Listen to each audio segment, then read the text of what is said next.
तो पिछले एपिसोड में हमने अफगानिस्तान की प्राचीन इतिहास के बारे में जाना और जाना कि कैसे कई राजा महाराजा और आक्रांता आए और गए। तो चलिए इस एपिसोड में हम लोग जानने की कोशिश करते हैं अफगानिस्तान की मौजूदा स्थिति के क्या कारण रहे होंगे। चलिए शुरू करते हैं। लाइन के इस तरफ खड़ा था सोवियत यूनियन और दूसरी तरफ यूएसए।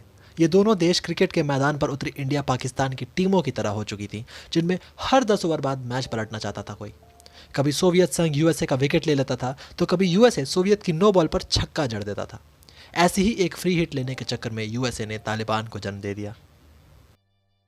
कहानी शुरू होती है जाहिर शाह के बाद मोहम्मद दाऊद खान के अफगानिस्तान की कमान संभालने के बाद, जिसका झुकाव शुरुआत में सोवियत संघ की तरफ था, जिसके कारण पाकिस्तान ने उसने दुश्मनी मोल ले ली थी और पाकिस्तान, जो कि इनडायरेक्टली अमेरिका के कहने पर चलता था, तो इसी झड़प के कारण उसे इस्तीफा देना पड़ा। जिसके बाद फिर से जाहिर शाह सत्ता पर काबिज हुए और उन्होंने बहुत सारे रिफॉर्म्स लाए और पार्टी पॉलिटिक्स की नींव रखी। पहली बार जब वो इलाज के लिए बाहर गए थे तो मौका देकर फिर से मोहम्मद दाऊद खान ने विरोध करके सत्ता पलट कर दिया। मोहम्मद दाऊद खान एक समय खुद सोवियत संघ के सपोर्टर थे और उन्होंने अफगानिस्तान में बहुत से आधारभूत बदलाव भी लाए। वहाँ की सोशल एंड इकोनॉमिक स्ट्रक्चर में बदलाव लाया, वहाँ मोनार्की हटाकर रिपब्लिक बनाया और ख़ुद को प्रेसिडेंट चुना, और भी अलग अलग बदलाव हुए। लेकिन उनकी सरकार कम्युनिस्ट दल वाली people's democratic party of Afghanistan के खिलाफ बहुत क्रूर हो गई थी और उनके कार्यकर्ताओं को मरवाने लगी, जिससे सख्ते में आकर उनके ही लीडर हफिजुल्ला अमीन ने तख्ता पलट का उपाय सोचा और मिलिट्री कूप के जरिए सत्ता पर काबिज हो बैठे। फिर शुरू हुआ मार्क्स और लेनिन की विचारधाराओं पर आधारित सरकार के कार्यक्रम। बहुत सारे ऐसे बदलाव हुए जिन्हें हम दो तरीके से देख सकते हैं। डेवलपमेंट के नाम पर अफगानिस्तान बहुत आगे बढ़ा, स्कूल्स खुले, यूनिवर्सिटीज़ खोली गई, महिलाओं को नई नवेली आज़ादी मिली जो अमानुल्लाह खान के बाद छीन ली गई थी। महिलाएं पॉलिटिक्स में आई और खुद पे बोलने लगी। लेकिन इस परिवर्तन का एक बहुत बुरा परिणाम भी अफगानिस्तान को भुगतना पड़ा। दरअसल इस्लाम की कुरीतियों को हटाने के चक्कर में यह सरकार कब इस्लाम के दुश्मन बन बैठी, ये सोचने वाली बात थी। बात इस कदर आ पहुंची थी कि पुरानी सोच रखने वालों को मरवाया जाता रहा, मौलवियों को दाढ़ी रखने की आज़ादी नहीं थी, हिजाब बैन कर दिया गया और बहुत कुछ ऐसा हुआ जिसके बारे में लोगों को अंदाज़ा तक नहीं था। इसके खिलाफ बहुत विद्रोह भी हुए, जिनको दबाने के लिए बाहर से सोवियत संघ की सेना अफगानिस्तान में घुस गई। एक बहुत बड़ा कदम था।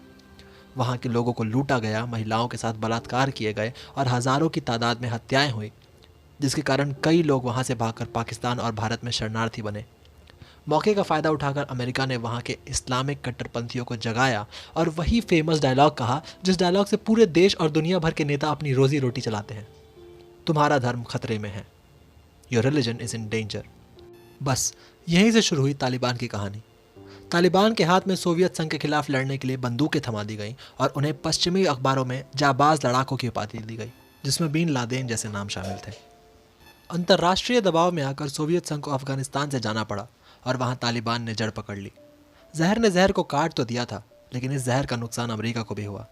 ओसामा बिन लादेन को जब पता चला कि अमेरिका के सैनिक इराक के खिलाफ लड़ने के लिए सऊदी अरब की धरती पर अपने गढ़ बनाए बैठे हैं, तो उसे यह लगा कि सऊदी अरब की पाक ज़मीन पर काफिरों की तो कोई जगह ही नहीं है, जिसके कारण उसने 9/11 का हमला करवाया। बस अमेरिका को कोई इतना बड़ा तमाचा मारे और बच जाए, ये तो हो ही नहीं सकता है। अमेरिका इसका बदला लेने के लिए अफगानिस्तान में घुस गया और तालिबान के खिलाफ लड़ाई शुरू कर दी। उस वक्त तालिबान का लीडर मुल्ला ओमार था। लादेन को पाकिस्तान में मारने के बाद अब अमेरिका ने अफगानिस्तान को मॉडर्नाइज करने की ठान ली। वहाँ पर टोकन सरकारें बनाई, जिसके प्रेसिडेंट पहले हामिद करजई, उसके बाद अशरफ गनी बने। लेकिन थोड़ी बहुत स्थिरता से ज़्यादा ये सरकारें कुछ हासिल नहीं कर पाई। इसी बीच अफगानिस्तान में थोड़ी बहुत डेवलपमेंट भी हुई, जिसमें भारत ने भी बढ़ चढ़ कर वहाँ सलमा डैम और पार्लियामेंट हाउस बनवाया। वहाँ खुद की क्रिकेट टीम भी बनी। राशिद खान को तो आप लोग जानते ही होंगे। लेकिन लड़ाई फिर भी जारी रही।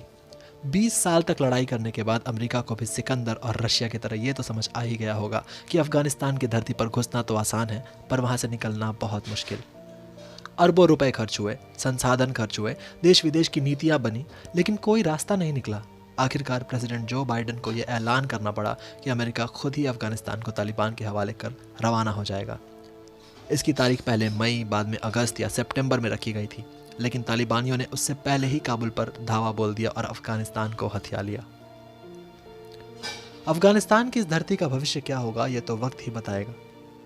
पहाड़ों, नदियों और झीलों वाली इस खूबसूरत धरती पर और ना जाने कितनी कहानियां छुपी हैं और कितनी कहानियां बनना बाकी हैं।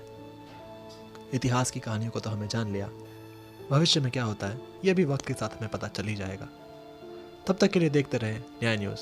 मैं यथार्थ अमर आपका धन्यवाद करता हूँ।